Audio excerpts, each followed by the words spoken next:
Todo el mundo dice que el día de tu boda debe ser el más feliz de tu vida, pero yo solo sentía ganas de vomitar. Mientras me miraba en el espejo, con ese vestido de encaje italiano que costaba más que la casa de mi infancia, no veía a una novia enamorada, veía a un soldado poniéndose su uniforme. Mis manos temblaban no por emoción, sino por el terror puro de lo que estaba a punto de hacer. Afuera, la iglesia estaba llena. Cientos de personas murmuraban, esperando ver la unión del año. Pero la persona más importante estaba en la primera fila, mi padre.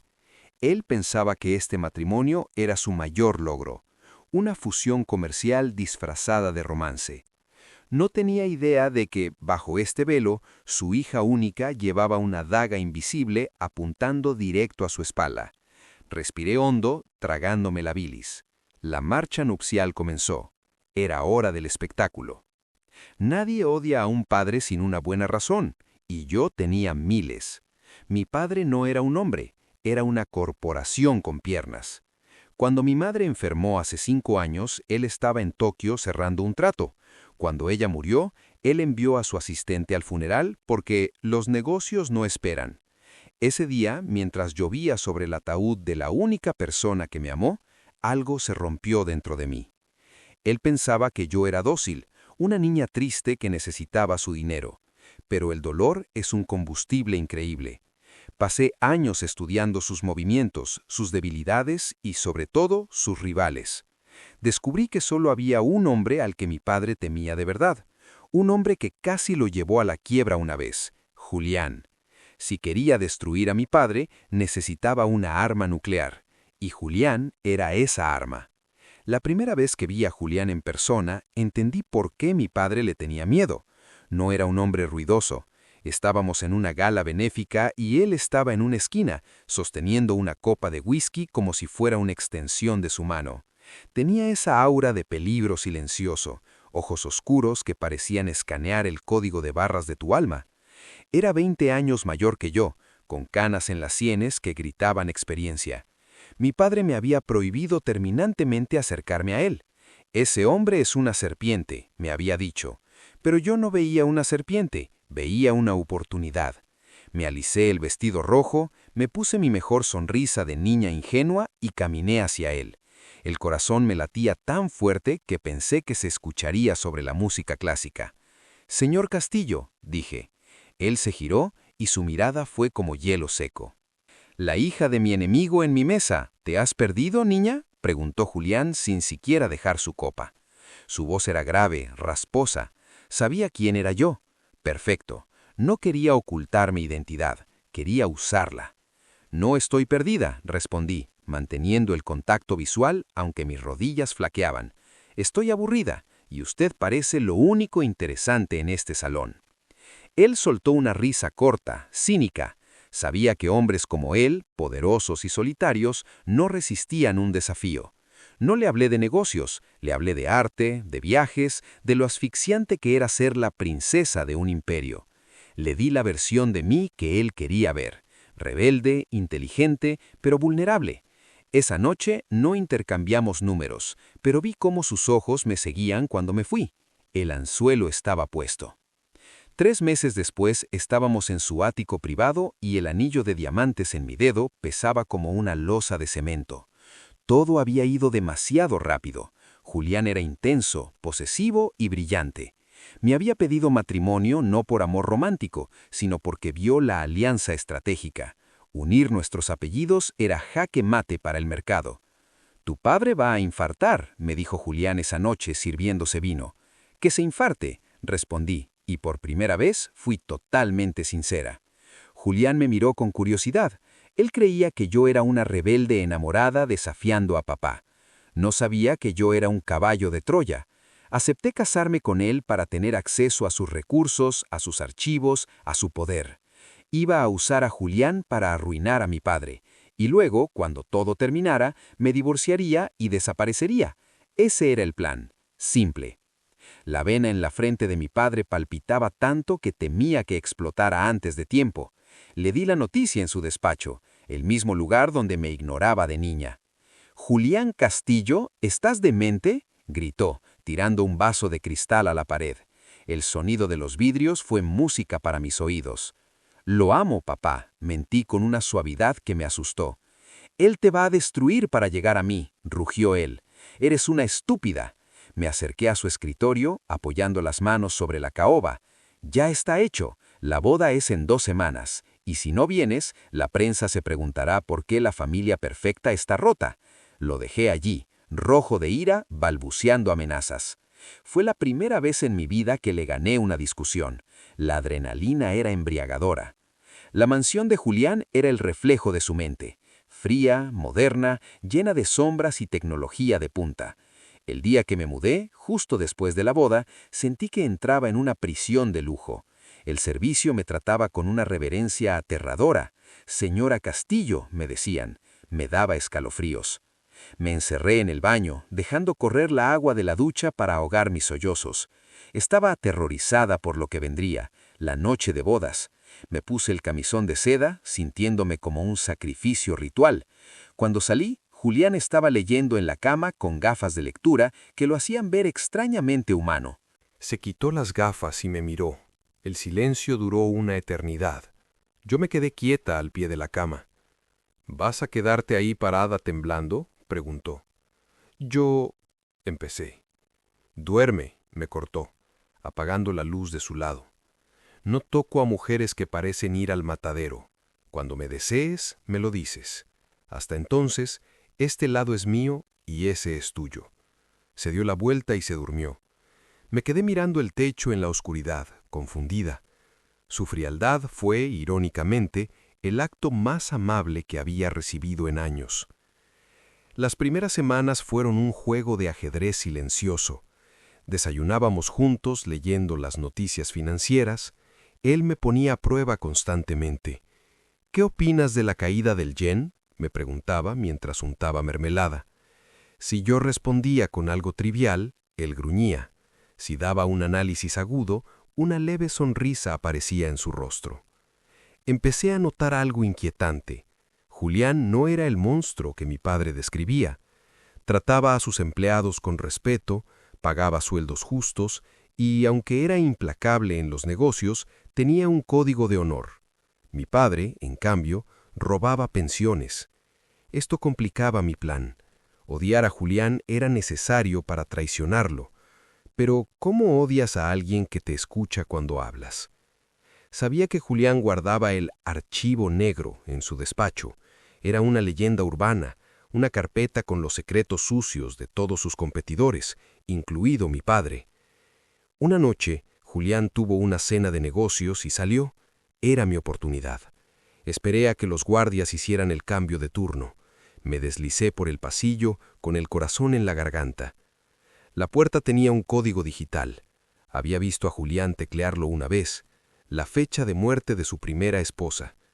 Tétrico pero útil. La luz se puso verde. Entré. El despacho olía a cuero y tabaco. Fui directo a la caja fuerte oculta detrás del cuadro. Necesitaba pruebas para hundir a mi padre, y Julián las tenía. La caja fuerte no estaba cerrada. Eso me heló la sangre. ¿Era una trampa? Abrí la pesada puerta de metal y saqué la carpeta etiquetada con el apellido de mi familia. Mis manos sudaban tanto que casi mancho los papeles. Empecé a leer. No eran solo registros de fraudes fiscales. Había fotos, informes de detectives privados, cartas. Seguimiento del sujeto Elena, mi madre. Mi padre no solo la había descuidado, había acelerado su muerte negándole tratamiento experimental para ahorrar dinero y mantener el precio de las acciones estable. Julián lo sabía. Julián había intentado denunciarlo anónimamente hace años, pero mi padre lo había bloqueado. Caí al suelo, con los papeles en la mano. Mi esposo no era el villano, era el único que había intentado salvarla. Escuché la puerta principal abrirse. Julián había vuelto antes. Me levanté torpemente, metí los papeles en la caja fuerte y salí corriendo del despacho justo cuando él subía las escaleras. Me encontró en el pasillo, pálida y sin aliento. «¿Estás bien?», preguntó, frunciendo el ceño. Se acercó y, por instinto, no retrocedí. «Solo tuve una pesadilla despierta», susurré. Él levantó una mano y, dudando un segundo, me apartó un mechón de pelo de la cara. Su tacto fue eléctrico. «Tu padre llamó hoy», dijo suavemente. «Quiere vernos. Creo que está planeando algo contra mí». Lo miré a los ojos y tomé una decisión. «No dejaré que te haga nada». Él parpadeó, sorprendido por mi ferocidad. El plan de venganza seguía en pie, pero el objetivo había cambiado. Julián ya no era la arma, era mi aliado. Para destruir a mi padre tenía que acercarme a él de nuevo. Tenía que hacerle creer que mi matrimonio era un fracaso y que yo estaba lista para volver a su lado como espía. Invité a mi padre a almorzar. Cuando llegó, puse mi mejor cara de esposa miserable. «Tenías razón, papá», dije con lágrimas de cocodrilo. «Julián es frío, no me deja tener dinero, quiero volver a casa». Los ojos de mi padre brillaron con triunfo. «Te lo dije, pero no puedes volver sin nada, hija. Necesito que me traigas información, los códigos de sus cuentas en Suiza». Sentí náuseas al ver cómo me usaba sin dudarlo. «Lo haré», prometí, «pero tienes que prometerme que me protegerás». «Claro que sí», dijo, palmeando mi mano, la misma mano que firmó la sentencia de muerte de mi madre. Esa noche no podía soportarlo más. Julián estaba trabajando en la sala.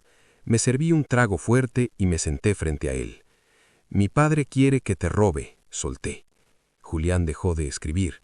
Se quitó las gafas lentamente. «¿Y qué le dijiste?» Su voz era neutra y legible. «Que le dije que sí». El silencio en la habitación se volvió denso, peligroso. Julián se levantó y caminó hacia mí. Me preparé para su furia, para que me echara. «¿Por qué me lo cuentas?», preguntó, inclinándose sobre mí, acorralándome en el sofá. «Porque quiero destruirlo», dije, mirándolo fijamente, «y tú eres el único que tiene el poder para hacerlo». Julián sonrió. No fue una sonrisa amable, fue la sonrisa de un lobo que acaba de encontrar a su compañera de caza. «Bienvenida al equipo, querida». A partir de esa noche nuestra relación cambió. Dejamos de ser extraños compartiendo casa para convertirnos en conspiradores. Julián me enseñó a leer balances falsos, a detectar micrófonos ocultos, a mentir con la verdad. Pasábamos noches enteras en su despacho, trazando el plan. Y entre estrategias y café frío, la tensión física se volvió insoportable. Ya no era miedo, era deseo. Una noche, mientras celebrábamos una pequeña victoria legal, nuestras manos se rozaron sobre un mapa de propiedades. La mirada de Julián bajó a mis labios. «¿Estás segura de que esto es solo por venganza?», susurró. Al principio lo era, admití. Él me quesó. Fue un beso hambriento, desesperado, lleno de rabia y pasión contenida. Esa noche las barreras de la cama desaparecieron. Ser una espía doble es agotador. Por las mañanas le enviaba a mi padre documentos falsos que Julián y yo fabricábamos cuidadosamente. Le dábamos información que parecía vital, pero que en realidad lo estaba guiando hacia una trampa financiera masiva. Mi padre estaba eufórico, me decía por teléfono. «Lo tengo, está invirtiendo millones en ese proyecto fantasma en Panamá. Cuando colapse, Julián estará acabado». Yo tenía que morderme la lengua para no reír. «Eres un genio, papá», le decía. Colgaba el teléfono y luego corría al baño a lavarme la boca. La duplicidad me estaba endureciendo. Empezaba a sentir menos culpa y más satisfacción. Mi inocencia se estaba muriendo, y en su lugar nacía algo más frío. No todo salió perfecto. El jefe de seguridad de mi padre, un tipo llamado Russo, empezó a sospechar. Me seguía. Un día me interceptó en el estacionamiento del club. «Señora Castillo», dijo, bloqueando mi puerta, «los documentos que nos dio la semana pasada tienen inconsistencias». Sentí el frío del metal del coche en mi espalda. «No sé de qué hablas, solo copié lo que vi». «Quizás», dijo él, acercándose demasiado, «o quizás te estás enamorando de tu marido». Sabía que si flaqueaba, estaba muerta. Lo miré con el desprecio que había aprendido de Julián. «Si crees que soy tan estúpida como para enamorarme de ese témpano de hielo, eres más idiota que mi padre. Apártate». Él se movió, pero supe que el tiempo se nos acababa. Llegué a casa temblando. ¿Saben algo?, le dije a Julián. El ruso sospecha. Julián no entró en pánico. Se quedó pensando un momento. Entonces tenemos que adelantar el golpe final. La fusión de empresas es en 3 días. Mi padre planea anunciarla y luego exponer mis supuestas deudas para quedarse con todo mi capital. ¿Y qué haremos?, pregunté. Dejaremos que anuncie la fusión, dijo Julián con una calma aterradora. Y en el momento en que firme, activaremos la cláusula venenosa que tú olvidaste mencionarle en los informes. Era un suicidio empresarial si salía mal, pero si salía bien, mi padre perdería no solo su empresa, sino su libertad. La noche antes de la gran fusión, no pudimos dormir. Estábamos en la terraza, mirando las luces de la ciudad. Julián me abrazó por la espalda. Si esto sale mal, perderé todo, dijo. La casa, el dinero, todo. No todo, respondí, girándome para virarlo. Tú te irás, dijo él, no como una pregunta, sino como un hecho. Tu venganza estará completa. Me dolió que pensara eso. Mi venganza era contra él, no contra nosotros. Julián me miró con tristeza. Tú y yo nacimos en la guerra, Elena. No sé si sabemos vivir en tiempos de paz. Esa frase se me quedó grabada. Tenía razón. ¿Qué seríamos sin un enemigo común? La sala de juntas estaba a reventar. Abogados, prensa, accionistas. Mi padre estaba sentado en la cabecera, radiante. Julián estaba a su derecha, estoico. Yo me senté detrás de Julián. Damas y caballeros, comenzó mi padre, hoy nace un gigante. Firmó los documentos con una floritura teatral. Luego empujó la carpeta hacia Julián. Tu turno, socio. Julián tomó la pluma. El silencio era absoluto. Julián firmó. Mi padre sonrió y se puso de pie. Perfecto. Ahora me gustaría llamar la atención sobre las irregularidades financieras de Industrias Castillo. Espera, interrumpió Julián. ¿No leíste el anexo 4B? La sonrisa de mi padre vaciló. ¿Qué anexo? El anexo que tu hija incluyó en la versión final, dijo Julián, señalándome. Mi padre se giró hacia mí con los ojos desorbitados. ¿Qué hiciste? Me levanté, alisándome la falda. Mi voz no tembló. El anexo estipula que todas las deudas personales del socio mayoritario, es decir, tú, papá, y tus fraudes al seguro médico, pasan a ser responsabilidad pública inmediata, y que cualquier investigación criminal congela tus activos, no los de la empresa fusionada. En ese momento, las puertas se abrieron. La policía financiera entró. ¡Zorra!, gritó mi padre, lanzándose hacia mí. Julián se interpuso, empujándolo de vuelta a su silla con un solo movimiento brusco. No vuelvas a tocar a mi esposa. Ver a mi padre esposado no fue tan satisfactorio como pensé. Fue patético. Gritaba que yo era una traidora, que me desheredaría. Mientras lo arrastraban fuera de la sala, nuestras miradas se cruzaron. No vi arrepentimiento, solo odio puro. La prensa se volvió loca. Los flashes me cegaban. Julián me tomó de la mano y me sacó de allí, abriéndose paso entre la multitud como un rompehielos. En el coche el silencio era pesado. ¿Estás feliz?, preguntó Julián. Miré por la ventana. No siento felicidad, siento vacío. Es el precio, dijo él. La venganza te vacía para que puedas llenarte de algo nuevo. Los días siguientes fueron un caos legal. Mi padre estaba en prisión preventiva sin fianza. Sus activos fueron liquidados. Yo, legalmente, heredé el control de lo que quedaba de su imperio, que ahora era parte de Julián. De repente, yo era una de las mujeres más poderosas del país, pero algo cambió en mí. Empecé a disfrutar del poder. Despedí a la junta directiva leal a mi padre. Vendí la casa de mi infancia para que la demolieran. Julián me observaba con cautela. «Estás siendo muy dura con los empleados antiguos», me comentó una noche. «Es limpieza, Julián. Tú me enseñaste a ser eficiente». Él frunció el ceño. Te enseñé a ser fuerte, no cruel. ¿Hay alguna diferencia?, repliqué. Él no contestó. Irónicamente, ahora que no teníamos enemigos, empezamos a pelear entre nosotros. Julián quería estabilizar la empresa, yo quería expandirme, comprar a los competidores que se burlaron de mí cuando era la hija de. Me volví adicta al trabajo, llegaba tarde, cenaba en la oficina. Julián intentaba reconectar, pero yo sentía que cualquier muestra de suavidad era una debilidad que ya no podía permitirme. «Te estás convirtiendo en él», me dijo Julián una noche cuando rechacé una escapada de fin de semana por una reunión. Esa frase me golpeó como una bofetada. No soy él, yo gané. Si pierdes tu humanidad en el proceso, Elena, él ganó desde la cárcel. Tenía que verlo una última vez. Fui a la prisión de máxima seguridad. Mi padre se veía viejo, demacrado, llevaba el uniforme naranja. «Mírate», escupió al verme, vestida de Chanel, dirigiendo mi empresa. «Eres igual a mí». «Yo soy mejor que tú», dije fríamente. «Yo no maté a mi cónyuge». Él se rió, una risa seca. «Dale tiempo. Julián es un hombre de principios.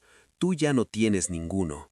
Eventualmente, él te dejará o tú lo destruirás porque él te hará sentir culpable por ser quien eres. La sangre manda, hija. Tienes mi sangre». Salí de allí con ganas de vomitar, porque en el fondo temía que tuviera razón. Llegué a casa y encontré a Julián haciendo las maletas. El pánico me invadió. «¿Qué haces?», exigí.